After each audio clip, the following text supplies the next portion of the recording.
یرمیہ 48واں باب۔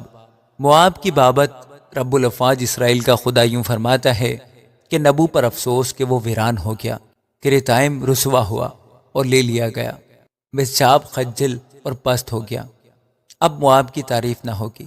حسبون میں انہوں نے یہ کہہ کر اس کے خلاف منصوبے باندھے ہیں کہ آؤ ہم اسے نیست کریں گے، وہ قوم نہ کہلائے۔ اے مدمین، تو بھی کاٹ ڈالا جائے گا، تلوار تیرا پیچھا کرے گی، ہورونائم میں چیخ و پکار، ویرانی اور بڑی تباہی ہوگی۔ مواب برباد ہوا، اس کے بچوں کے نوحہ کی آواز سنائی دیتی ہے، کیونکہ لوہیت کی چڑھائی پر آہو نالا کرتے ہوئے چڑھیں گے۔ یقین ہورونائم کی اترائی پر مخالف ہلاکت کی سی آواز سنتے ہیں۔ بھاگو اور اپنی جان بچاؤ اور بیابان میں رتما کے درخت کی مانند ہو جاؤ۔ اور چونکہ تو نے اپنے کاموں اور خزانوں پر تکیہ کیا، اس لیے تو بھی گرفتار ہوگا، اور کموس اپنے کاہنوں اور عمرہ سمیت اسیر ہو کر جائے گا، اور غارتگر ہر ایک شہر پر آئے گا اور کوئی شہر نہ بچے گا۔ وادی بھی ویران ہوگی اور میدان اجاڑ ہو جائے گا، جیسا خداوند نے فرمایا ہے۔ مواب کو پر لگا دو تاکہ اڑ جائے، کیونکہ اس کے شہر اجاڑ ہوں گے اور ان میں کوئی بسنے والا نہ ہوگا۔ جو خداوند کا کام بے پرواہی سے کرتا ہے اور جو اپنی تلوار کو خون ریزی سے باز رکھتا ہے، ملعون ہو۔ مواب بچپن ہی سے آرام سے رہا ہے اور اس کی تلچھٹ تہ نشین رہی، نہ وہ ایک برتن سے دوسرے برتن میں اڈیلا گیا اور نہ اسیری میں گیا، اس لیے اس کا مزہ اس میں قائم ہے اور اس کی بو نہیں بدلی۔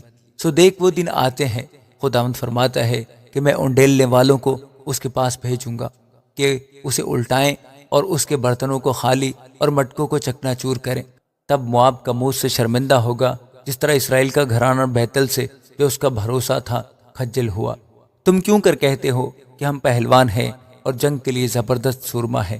مواب غارت ہوا، اس کے شہروں کا دھواں اٹھ رہا ہے اور اس کے چیدہ جوان قتل ہونے کو اتر گئے۔ وہ بادشاہ فرماتا ہے جس کا نام رب الافواج ہے، نزدیک ہے کہ مواب پر آفت آئے اور ان کا وبال دوڑا آتا ہے۔ اے اس کے ارد گرد رہنے والو، سب اس پر افسوس کرو، اور تم سب جو اس کے نام سے واقف ہو کہو کہ یہ موٹا عصا اور خوبصورت ڈنڈا کیوں کر ٹوٹ گیا۔ اے بیٹی جو دیبون میں بستی ہے، اپنی شوکت سے نیچے اتر اور پیاسی بیٹھ، کیونکہ مواب کا غارتگر تجھ پر چڑھ آیا ہے اور اس نے تیرے قلعوں کو توڑ ڈالا۔ اے ایرو ایری کی رہنے والی، تو راہ پر کھڑی ہو اور نگاہ کر، بھاگنے والے سے اور اس سے جو بچ نکلی ہو پوچھ کہ کیا ماجرا ہے۔ مواب رسوا ہوا کیونکہ وہ پست کر دیا گیا۔ تم واویلا مچاؤ اور چلاؤ، ارنون میں اشتہار دو کہ مواب غارت ہو گیا، اور کہ صحرا کے اطراف پر، ہولون پر اور یحسا پر اور مفاہت پر اور دیبون پر اور نبو پر اور بیت دبلتائم پر اور کریتائم پر اور بیت جمول پر اور بیت معون پر اور کریوت پر اور بسرا پر اور ملک مواب کے دور و نزدیک کے سب شہروں پر عذاب نازل ہوا ہے۔ مواب کا سینگ کاٹا گیا اور اس کا بازو توڑا گیا۔ خداوند فرماتا ہے، تم اس کو مدہوش کرو، کیونکہ اس نے اپنے آپ کو خداوند کے مقابل بلند کیا۔ مواب اپنی قے میں لوٹے گا اور مسخرہ بنے گا۔ کیا اسرائیل تیرا کے مسخرہ نہ تھا؟ کیا وہ چوروں کے درمیان پایا گیا کہ جب کبھی تو اس کا نام لیتا تھا سر ہلاتا تھا؟ اے مواب کے باشندوں، شہروں کو چھوڑ دو اور چٹان پر جا بسو، اور کبوتر کی مانند بنو جو گہرے غار کے منہ کے کنارے پر آشیانہ بناتا ہے۔ ہم نے مواب کا تکبر سنا ہے، وہ نہایت مغرور ہے، اس کی گستاخی بھی اور اس کی شیخی اور اس کا گھمنڈ اور اس کے دل کا تکبر، میں اس کا قہر جانتا ہوں۔ خداوند فرماتا ہے، وہ کچھ نہیں اور اس کی شیخی سے کچھ بن نہیں پڑا، اس لیے میں مواب کے لیے واویلا کروں گا، ہاں سارے مواب کے لیے میں زار زار روؤں گا۔ کیر ہرس کے لوگوں کے لیے ماتم کیا جائے گا۔ اے سبما کی تاک، میں یازیر کے رونے سے زیادہ تیرے لیے روؤں گا۔ تیری شاخیں سمندر تک پھیل گئی، وہ یازیر کے سمندر تک پہنچ گئی۔ غارت گر تیرے تابستانی میووں پر اور تیرے انگوروں پر آ پڑا ہے۔ خوشی اور شادمانی ہرے بھرے کھیتوں سے اور مواب کے ملک سے اٹھا لی گئی، اور میں نے انگور کے حوض میں باقی نہیں چھوڑی۔ اب کوئی للکار کرنا لتاڑے گا، ان کا للکارنا نہ ہوگا۔ حسبون کے رونے سے وہ اپنی آواز کو الیالہ اور یحز تک اور زگر سے ہورونائم تک، اجلت شلشیشیا تک بلند کرتے ہیں، کیونکہ نمریم کے چشمے بھی خراب ہو گئے ہیں۔ اور خداوند فرماتا ہے کہ جو کوئی اونچے مقام پر قربانی چڑھاتا ہے اور جو کوئی اپنے معبودوں کے آگے بخور جلاتا ہے، مواب میں سے نیست کر دوں گا۔ بس میرا دل مواب کے لیے بانسری کی مانند آہیں بھرتا اور کیر ہرس کے لوگوں کے لیے شہناؤں کی طرح فغان کرتا ہے، کیونکہ اس کا فراوان ذخیرہ تلف ہو گیا۔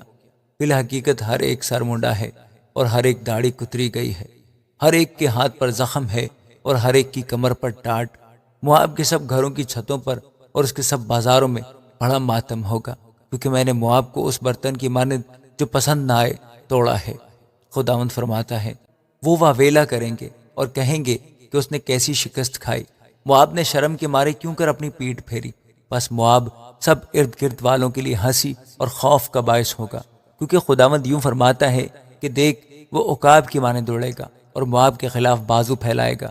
وہاں کے شہر اور قلعے لے لیے جائیں گے، اور اس دن مواب کے بہادروں کے دل زچہ کے دل کی طرح ہوں گے، اور مواب ہلاک کیا جائے گا اور قوم نہ کہلائے گا، اس لیے کہ اس نے خداوند کے مقابل اپنے آپ کو بلند کیا۔ خوف اور گھڑا اور دام تجھ پر مسلط ہوں گے، اے ساکن مواب۔ خداوند فرماتا ہے، جو کوئی دہشت سے بھاگے گھڑے میں گرے گا، اور جو گھڑے سے نکلے دام میں پھنسے گا، کیونکہ میں ان پر، ہاں مواب پر، ان کی سیاست کا برس لاؤں گا۔